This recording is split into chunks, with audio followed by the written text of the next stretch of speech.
Okay, Nathan, ang tanong ko sa iyo ngayon ay, nung nasa London tayo, ano yung Filipino food na mismo, tapos hindi talaga natin nakain? Wow. Na hindi nakain. Or siguro kahit once nakain mo, so parang solved ka na. Kare-kare ni RJ. Once lang ba na, Once? teka lang. Teka lang. Hindi, but you said at least once, di ba? Oo. So, wait, in general? Oo. Wala akong In general. naisip.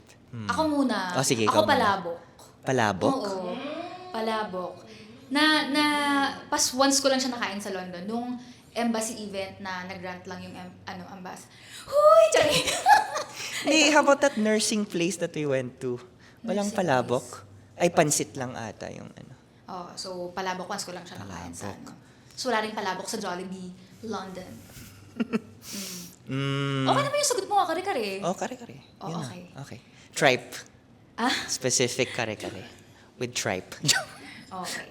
Sige, pakilala na tayo. Okay. Hi, I'm Eri. And I'm Nathan. What? And this is... What's Next? Alright. Andiyan na yung Z. Lagi mo ng Z. What's Oh, sige. next? Next.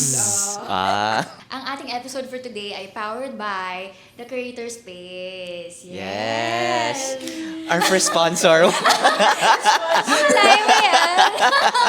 Thank you so much, Joy and Pearl. And ngayon, we have 2 guests. Yes. Ito na yung pinakamarami nating guests. So, Oo nga eh. We're growing. kala mo naman. Okay, yung isang guest, I guess rin natin last episode. Yes. Yes, ang ating favorite ninang. The Z in the next. Zara. Yes, and of course, ang ating pinaka-special guest. Isa sa mga pinakamasarap magluto talaga sa batch natin. Actually, Indeed. oo, yeah. Dr. RJ Nagy. Oh, Oh, hello. Hello sa lahat ng mga nakikinig. Nathan, by the way, merong tribe kaya yung kare-kare ko? Nung ay, oo nga pala. Excuse me. Merong tribe. Oo nga, I remember you went all the way to Ay, hindi. Sa ano? Stratford. Sa Stratford. Pwede nyo rin sagutin yung tanong if you want to. Baka meron kayong na-miss na Filipino food nung andun tayo sa UK. Tapos, once, or hindi nyo talaga siya nakain at all. Okay. Actually, lagi ko ito sinasabi kay Cam na parang pag naluto na namin yung rellenong bangus, yun na yung peak level ng pagluluto namin. At ano pala, yung bilo-bilo, ito ang ginatawag. Never. Na hindi It pa never binibigay ni Cam happened. sa akin until now. Sana naman dito, no? Sana naman lutuan ako ni Cam. May panawagan tayo, no? Mula sa Quezon City. Papuntang Imus, Cavite. Charing. Si Sige. Zara naman. How about you, Z? Siguro lechon. Wow. No? With Mang Tomas? May once, Or suka. Suka all the way, Bisaya. Sa to eh. Bisaya. Pero nakalechon tayo dun sa Christmas party. Christmas party. Iba pa rin Sakto yung... lang. Sakto lang. So, lechon siguro. Christmas party ng... I think the Embassy of the Philippines, di ba? Yung may paraffol. Yung may Tapos paraffol. Sobrang effort natin dun sa games. Uy, nanalo tayo! Oo, tinatalo natin yung mga undergrad noon. Kasi parang Pinoy henyo yun, di ba? Kung ano nung games, tapos yun. Sobrang bibo. Ano nga yung mga prize natin? Goldilocks. May chocolate yata. May chocolate, may chocolate. Mr. Chips. Dry mango. Nakakatuwa yun. So ngayon, yung segment natin, papili lang natin tong video na to na kinuna natin sa London. Tapos yan, magre-react lang tayo kung ano yung mga naalala natin. Sige. Yan. Okay. Game. Tsaka mga exactly 2 years ago to, di ba? Mga ganitong Nung panahon to nagsisimula pa lang tayo. Nagsisimula pa lang Actually, tayo. October. actually. So magandang alaala. Uy! Uy! Sira. Rod pie. May yan, rice cooker? Oo. Tsaka nilalakad namin kasi isang block kami from yung flat ninyo, di ba? So, naglalakad kami na meron kami Mga how minute walk yun? 3 to 5 minutes. Okay. Malapit lang. Mabilis sila maglalakad. Kung kami yun, mga 10. Naligo pa. Kanya-kanyang dala kami ng mga... Ayun oh, may sampay pa sa likod. Sobrang mahabang part lang siya nung nag-uusap tayo. Tapos yung, ay wala ka pa niyan. So ang sabi mo raw, susunod ka. Itong first Sinigang Sunday natin. Tayo, Oo. hindi pa yun yung may 5 for kare-kare. 4 hosted. Okay. Oo, tama. Kami naluto. Kanin yung dinala niyo. Kaya siguro hindi ka pumunta. Oo. Proud naman ako sa... Oy, masarap yung luto ng ng flat. Yes, si Z. Ito yung experiment. At si Cam, yung nagsain na nakamarinate. So, sobrang sarap ng rice natin, no? Sobrang lambot. Marinated sa filtered water. So, itong part na to, nasiraan tayo ng washing machine, guys. Alala niyo ba yun? Yes. So, kami ni Cam, wala na kaming damit. At first time namin pupunta ng 48. Nakakamiss yung flat, no? Grabe. That hallway has seen things. Ano yung mga things na yun? That CR has seen things. Definitely. Oh my God! Yung mga nagsuka doon. Nalasing. Imagine ko rin yung lamig, oh. Yes. Imagine from that medyo summer, yung first part ng video. Medyo summer pa yun kasi October yun eh. Ito, Baka November lang naman. Pero malamig yung November. Malamig na. Nag-click stop tayo. Yes. pero October medyo malamig na paggabi, sa umaga. Nako, hindi pa sanay. Oo. Hindi na kayo mag-lock. Bago pa lang talaga to. Lalo na si Cam. Yung mga doors kasi sa UK, yun. Mag-elevator ba kayo dyan? Kasi winner yung elevator niya. Ano makita mo doon sa elevator? Grabe! Merong Yossi. Makikita mo kung mag-elevator ba kami. At saka mga 5 buwan yata kami hindi nag-elevator. Kasi may... Hindi kami nag-elevator ni Cam. Kaya na namin to. In fairness, Wow, hindi talaga. Hindi talaga, oo. Ang tagal din kasi ng elevator ninyo, di ba? Pag kunwari... Nauna pa yun. Oo. In the end, at that time, may Mabaho pa yung parang for 1 month. Ay, alam mo. Diyan ko lang na-realize na, malamig pala, wala akong coat. Tiis ganun na lang. Ayarin mo ba? Ano to? Babalikan mo ba? The tension is real. Ano nangyari prior? Bago kayo pumunta sa flat, di ba? Yan pala yung mga struggles ninyo. Grabe si Cam. Grabe yung struggle sa amin ni Cam. Nag-layer pa ako sa kalsada. Nilaban ni Eri. Ay, actually, meron dyan na itong game natin. Ha? Bakit? Oh, Ayan. May time na, yan, di ba? Bukas lang siya. Oo. Tapos may mga homeless, di ba, sa stairs. Di ba sa flat nyo din? May For a instance na may while. mga druggies din sa... Or, People who use drugs. People who use drugs. Sorry. May pala dito. Grabe yung reaction ni RG. Ayusin mo. People who use drugs. Well, iba-iba yung terms na ginagamit. Minsan addict, di ba? Minsan Yeah, parang, yeah. drugista, di ba? Or druggies, no? As you would say. So, pag people who use drugs kasi, parang people first yung language na yun. So, Hindi siya derogatory. Oo. As Okay, kinikilala mo na tao siya, gumagamit lang siya ng drugs. Ng drugs. Nag-layer pa ako dun sa... Akala na napaka-safe nung kalsada. No? Sa gitna talaga siya nag-layer. Grabe siya, oh. Parang pinapanood kayo, sabi ko, wow, ang tapang namin ikaw na huminto doon. So yung mga flatmates mo, late umuwi. Mas gusto mo yun?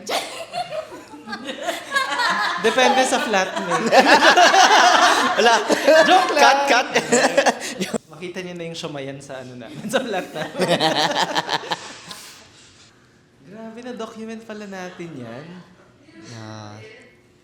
Galing. Thank God for Aries, Ang galing. GoPro. Pati yung sound ng gate. Diba? Tapos biglang hello? Hello? Okay. Ayan na yung shumayan. Nandiyan din pala si Ian. Okay. Yes. Siya yung pinaka-late. Oo nga. Mga late umuwi. Kompleto pala kami. Syempre, 4 hours yung isang cycle. Oo nga, tagal namin dyan. Second Sinigang Sunday.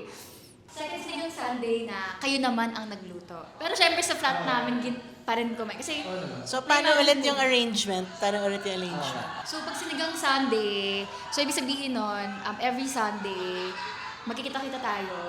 Tapos, yung first sinigang Sunday, tayo yung flat natin, yung nagluto ng ulam. Tapos, second sinigang Sunday sila naman, flat 48. Parang nung simula, salitan siya eh. Pero nung towards the end, parang Tayong lahat may nag- luto yung 48, may luto yung 5 or 4. Yes. Tsaka maganda yan kasi parang kung sino yung hindi nag-cook that Sunday, yun yung nag-clean up, naghuhugas. At saka ang galing lang na parang nag-kick in lang yung understanding na, oh, sige, kami naman dito. Ganyan. So yan. Tapos both sides may rice. Tama. Sana okay. Ito may Iceland. Ako talaga, sa Stratford yung favorite kong Kasi lang siya parang 2-3 stations lang siya from our flat. Tapos parang nandun lahat ng mga supermarkets. So merong Asian store doon. Doon ako bibili ng rice, ng mga tripe. So yung mga unusual ingredients na Asian, doon ko siya bibili. May dato puti din doon. Hindi tayo sponsored ng dato puti. Pero siya, doon ka makakabili talaga ng ng mga Actually, sinama mo ako doon once. Ay, sumama ko sa'yo once. No. May trolley pa eh. Na nasira that day. Kasi, pinalibag mo.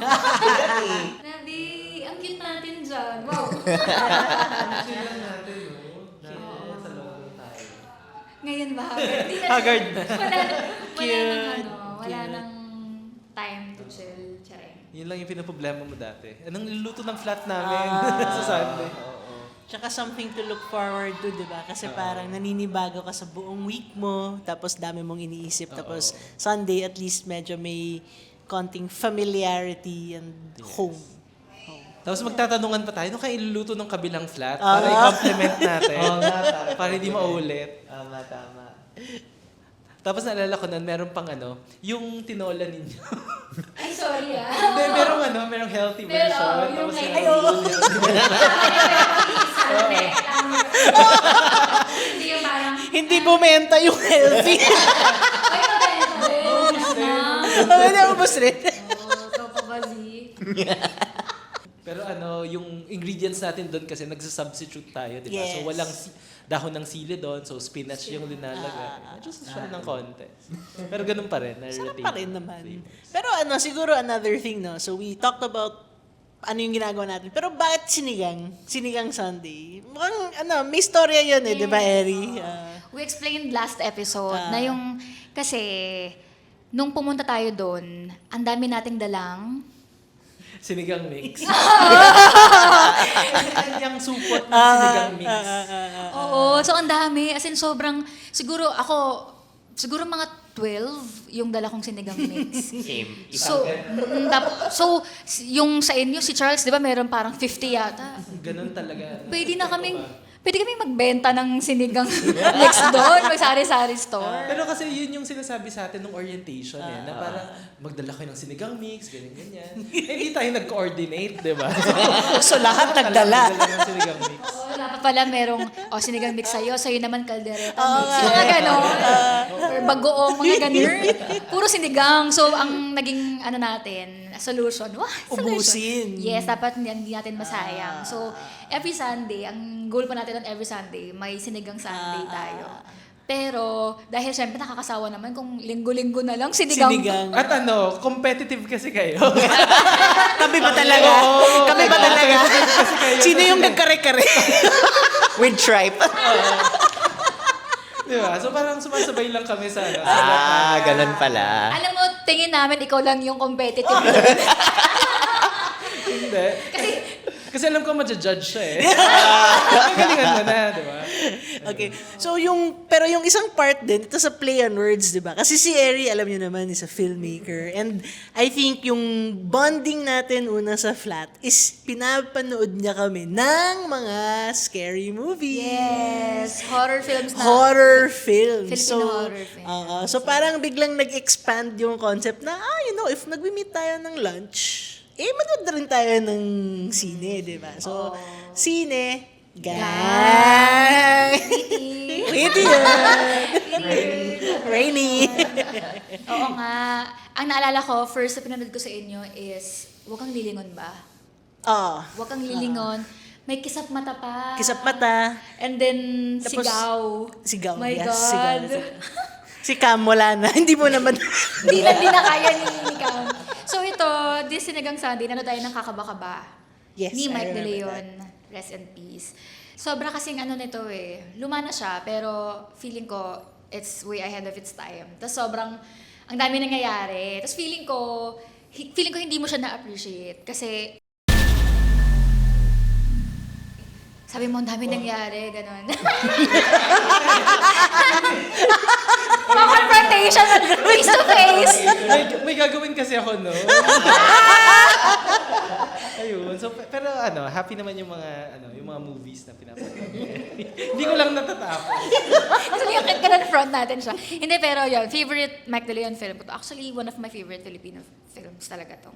Sige nga, nung ngayong natandaan, Kinakabahan sila nung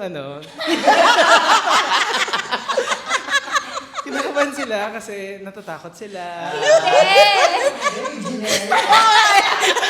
Gumagawa ng story. Alam na hindi natapos eh. actually, meron din yung, may kinalaman din yan sa drugs. Kasi yung hinahanap ng mga Japanese and Chinese syndicate ay yung cassette tape na drugs pala siya na kakaibang ng uri ng drug. So, yun. Tapos, Yun pala yun. Hindi ko na-gets yung moral. anyway, it's a social commentary on so many things. Panoorin po natin yan. So, we inherited kasi a projector. Mini projector. Yun, Mini projector, yeah. Thank you sa old batch ng Tapos show. yung, we use the, mini shoe rack. At ang ganda niya, kasi kalat-kalat tayo. Ang ganda, sobrang saya nung couch ninyo, sa totoo lang. I agree. Kahit saan, no, pwede. Grabe si Nathan talaga suki ng couch. As in, doon siya natutulog. Homer, lahat. Nafo-FOMO. Homo. Nagchichika kami sa table, si Nathan doon nakatulog. Basta makikinig lang siya. Tapos yung iba, kasi siya ang dami natin. So yung iba, nandun sila sa dining table. Yes. Ay! Yung kinakantahan pala niya, nasa likod lang niya. It's a promise! Ito naman. So, I think ito yung araw na sinabi ni Charles na introvert siya pag mag-isa. Alam ka naman maging extrovert. Nakatakot yun pag extrovert ka na mag-isa ka lang. Any reflection? Ito sa mga guests natin. Siguro sa akin, parang ang ganda rin kung paano nagsimula sa food yung ating yung parang pag-deepen nung ating bond as a batch. Kasi hindi lang naman tayo yung mga nandoon di ba? Hindi lang yung mga nasa 48 tsaka yung sa 544. But yung mga batchmates natin from time to time parang may special guest, di ba? Kung free sila, di ba? Tapos nagdadala din sila ng mga food nila. No? So parang ang ganda na nag-start siya sa food pero nag-expand siya. Merong movies, tapos minsan nagkakantahan rin. So, at yung syempre yung kwentuhan, I think yun yung nakatulong talaga dun sa mga pagpapabawas yung chance for parang homesickness, 'di ba? Kasi Sunday 'di ba? Wala kang masyadong gagawin. Kasi usually pag Sunday sarado rin yung mga ibang mga shops, 'di ba? So, yan. So, ang saya. Yun siguro yung difference ng London sa Manila. Pag Sunday, sarado talaga yung shop. Di sa atin may mall kasi may mall culture eh. So, parang buhay na buhay yung mall. Sa kanila wala. So, okay na may ganito nga tayo. Very good. Siguro yung dagdag is yun, nakakalabas din tayo ng magkakasama kasi minsan Sundays din merong mga bumubukas na yung street side na kainan, 'di ba? Brick Lane or sa Victoria Park or parang yung Columbia Flower Market malapit sa atin. So cute siya talaga na ma-remember na may nabuong community among strangers. Ang ganda lang ng siguro ng bonding na sabi ni RJ na over food. Parang na-extend talaga yung table to other things na nagawa natin together in London and even outside kasi nakapagbiyahe tayo together. Eventually, we went We went to other places in the UK, visited our other batchmates. Yan. Yes. Maganda rin yun na parang dahil tayo as a flat, parang naging welcoming tayo sa kanila. So in return, parang naging welcoming din sila sa atin na pag pumupunta tayo kanila sa Liverpool. Meron parang alam natin na doon May tayo. mapupuntahan. Oh, Ako, nalala ko rin nung nag-Highlands trip tayo. Di ba? Tapos nagluto rin tayo ng sobrang lamig, tapos nagbinakol tayo. So parang ang saya nung parang sama-sama tayong nag-grocery, di ba? Tapos Yes. tulong-tulong tayo. Yes. So kahit na, for example, sila Audrey, di ba, ng mga lawyers, parang sila yung nagpiprito ng mga sausage doon. So parang hindi mo na kailangan sabihan. Correct. Di ba? Parang, ako na nito. Actually, napaisip ako sa sinabi mo. Kasi parang biglang looking at this and realizing later on, it's good na medyo solid tayo mismo, like yung fellows court, no? Kasi parang pag may bumibisita or pag may batch event, di ba, yung orientations, we had a party sa London, birthday, kung may mga birthday or holiday, parang yung nangyayari is, okay, understood na 544 yung host venue, pero ang totoong hosts talaga is actually 544 and 48. yes. And biglang nag-organize na amongst ourselves, sinong pwedeng kumuha ng ganito, ganyan. So parang ang ganda na, because may sort of home base na nabuo sa London, nag-facilitate din siya ng, as in like a wider bond sa batch din. Kasi yung tinutulugan nun, hindi lang yung 544 di ba? Pati yung 48, may mga host rin kami, no? Tapos parang may mga planning sessions pa tayo. Sino matutulog sa 48, sino matutulog sa 544. Oo nga, true. Diba? Pero yun nga, parang nag-set talaga tayo ng time na lahat tayo nandun sa 544 for a specific time. So sobrang thankful sa inyo sa 544. Grabe siya. Sorry. Pero grabe, no? Just in this episode, so many things happen. Yung washing machine, I remember that's 1 week na coordination with sila Matt, yung mga landlords, di ba? Delivery of the washing machine. The guy who went to install it, Oo. inspect and install. Oo. Tapos parang I don't know, the plumber didn't know how to properly connect it, so we needed to coordinate pa with the plumber. Grabe. Ang tagal natin walang washing washing machine. machine. So salamat din. Maraming thank you, salamat thank sa you. 48 for accommodating us. Oo, kasi imagine mo, nilakad namin ni Cam yun. Parang sa amin, 10 minutes yun ni Cam, yung lakad namin. Talaga? Baby steps. Oo, baby steps. Buti na lang naisip natin na, sige magsinigang Sunday tayo. Tapos, dito tayo sa flat 544 na, mag-gather. Kasi parang, di ba, pinag-usapan natin yun una pa lang na, okay ba tayo na mag-host ng mga events? Di ba, how often do we want to host? May ganun pa tayo. Yes.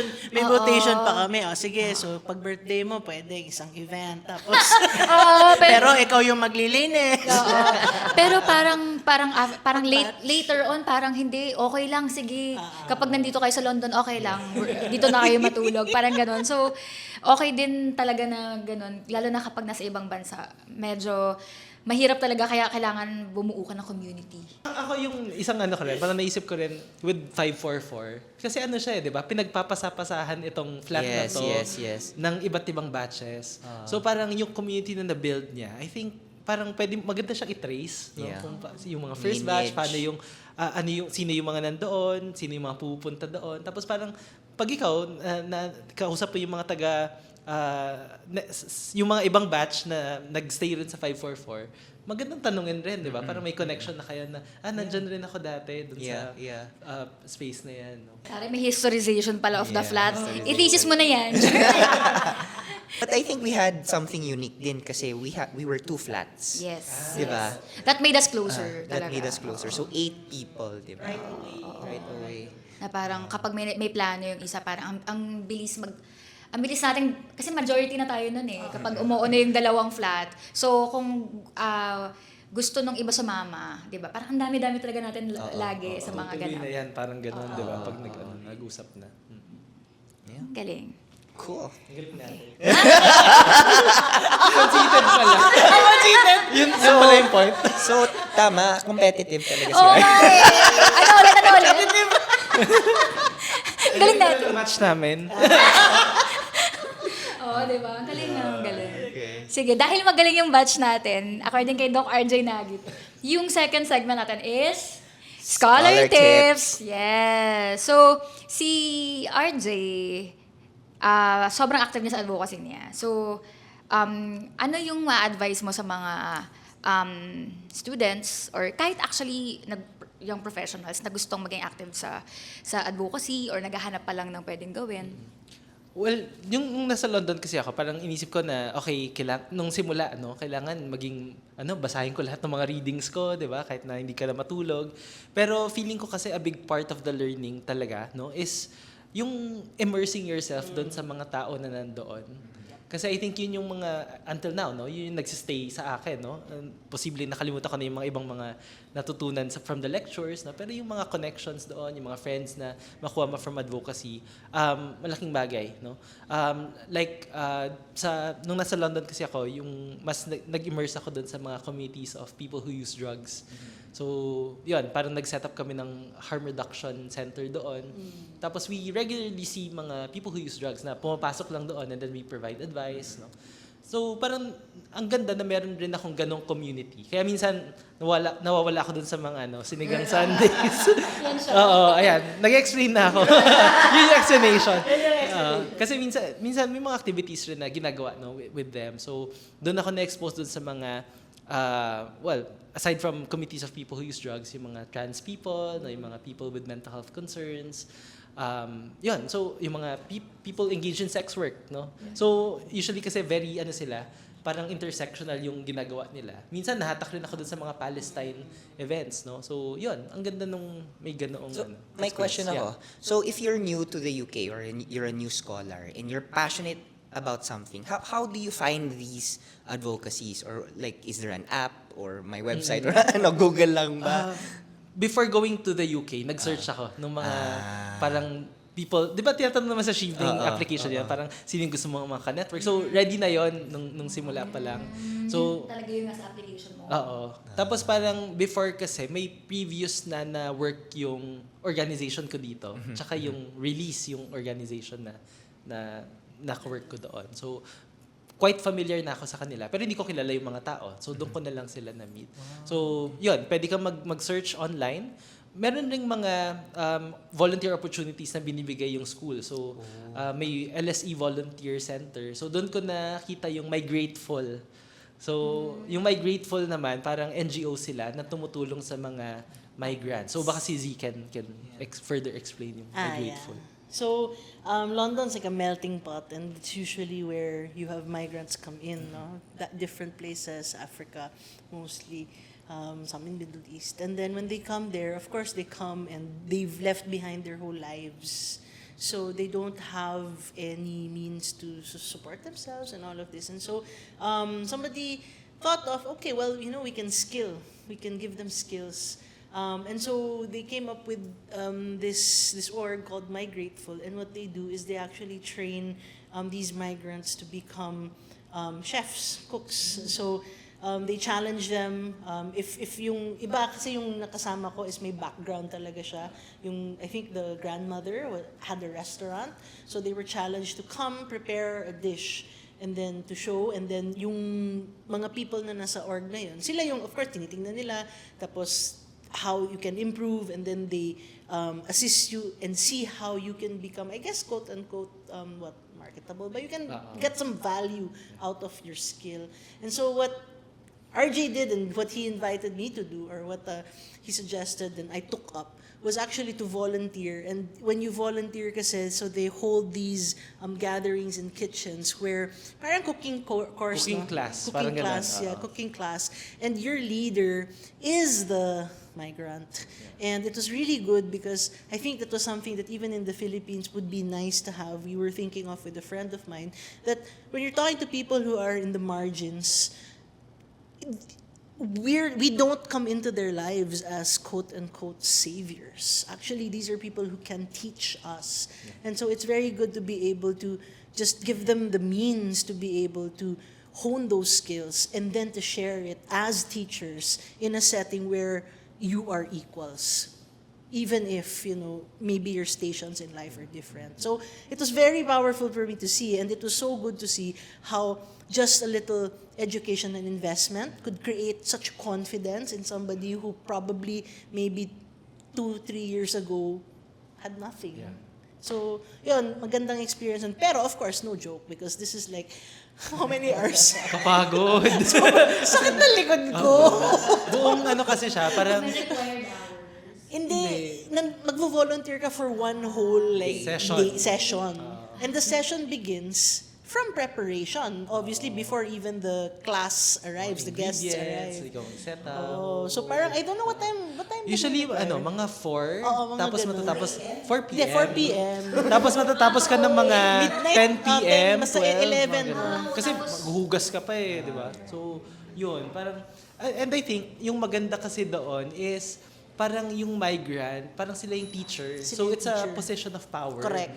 Tapos, meron kang mga nag-enroll dun sa class. Tapos usually local sila, Yeah. di ba? Mga British. Tapos, they can also learn kung ano yung history ng country na Yes, pinanggalingan, through the food. ano yung cooking techniques, no? Bakit ito yung mga ingredients na ginagamit. So, meron din siyang sensitization component Yes. doon. Tapos after the session, may meal kayo, kakain kayo na sabay-sabay. together. Tapos kukentuhan kayo. Volunteers or including the class? Everyone. Everyone. So, yun yung ano dun. We were there for the food. Pero 6 hours naman kasi yun na trabaho. So, masaya ng movie. Sasabihin ko sana, kasi kayong dalawa yung pinaka mahilig magluto sa Sinigang Sunday Club, di ba? So parang kinarir nyo talaga, no? Kinarir nyo talaga yun. With advocacy. Ay!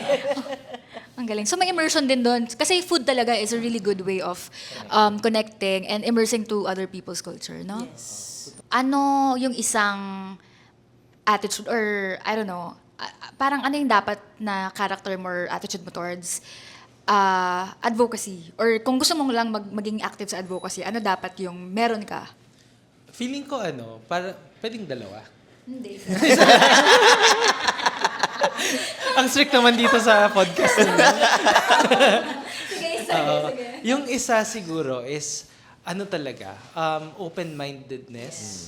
Kasi parang ma-expose ka doon to different ways of doing things, no?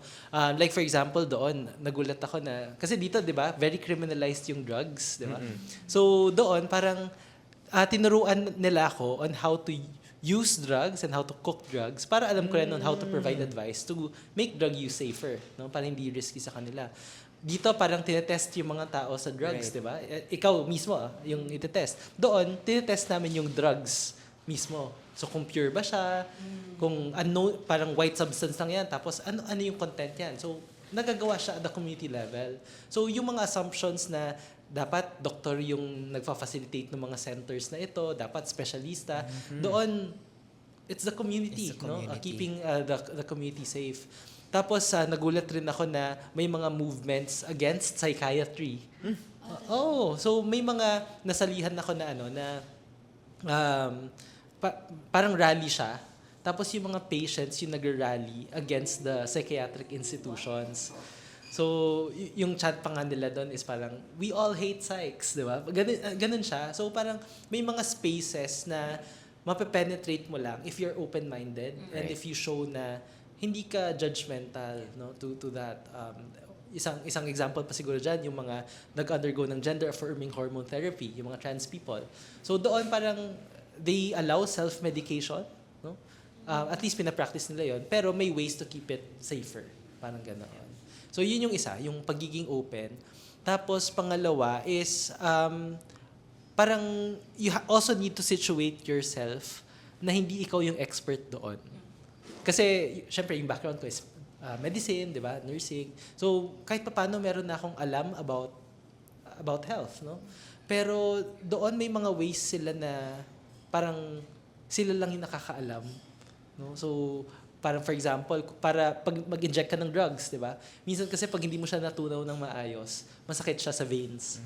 Walang alam yung mga doctor about it. Yeah. Pero doon, meron silang way to dissolve it better. So they add vitamin C, no? Tapos mas magiging dissolved na siya. So, yung mga ganon na parang napaka-clueless ko pala.